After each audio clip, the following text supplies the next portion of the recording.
Dear audience, today I am going to talk about Mr. Trump's helplessness in ending the war in Iran, which he has very unwisely invaded Iran.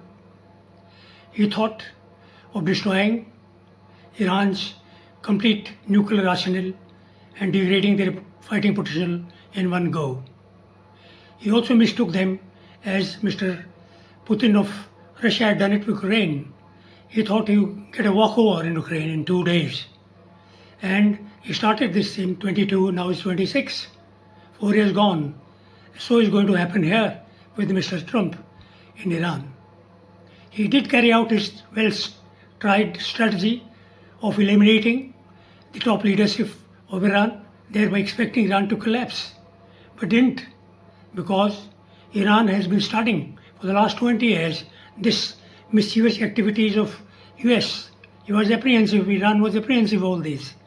He's been studying those operations with other countries that the US has carried out and evolved good lessons from there and used into their strategic plans.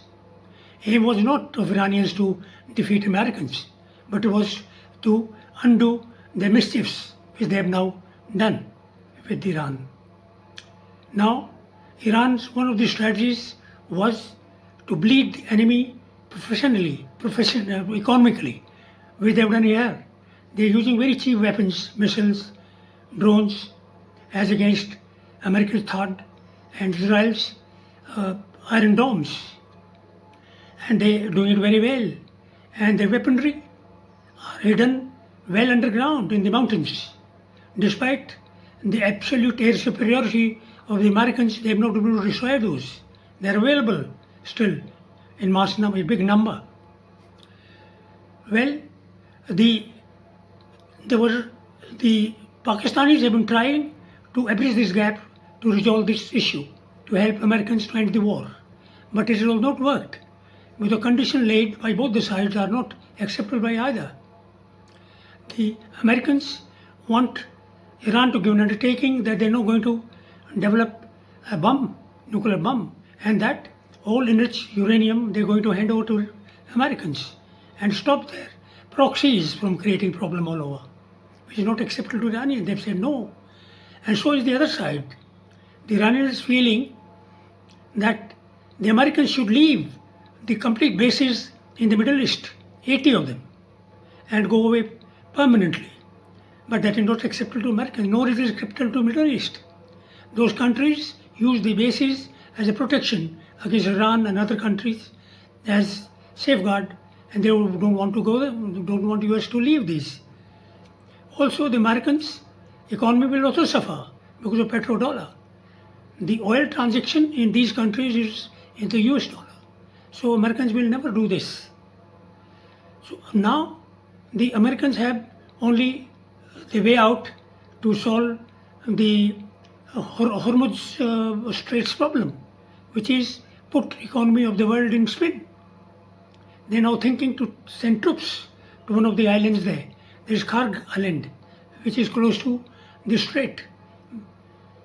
They can dominate this, but there are again problems for American troops to be there on that island. There are mountains surrounding that area, and those mountains are going to be used by the Iranians using missiles and drones and make it untenable for this.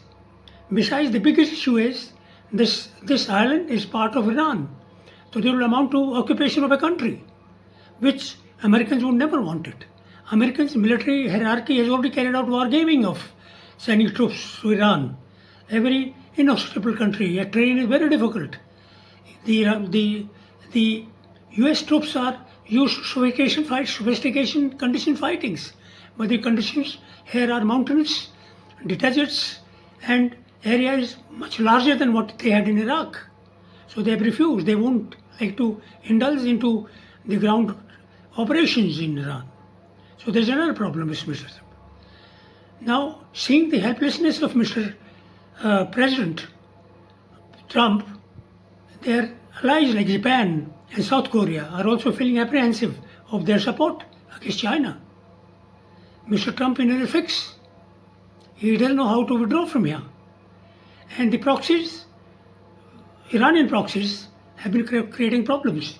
With their help and small operations, Iranians have made their aircraft carriers, two of them, including Abraham Lincoln, staying in these in the sea close to Iranian coast, go back to America. They've gone back. They've been pushed back. It's very bad indeed.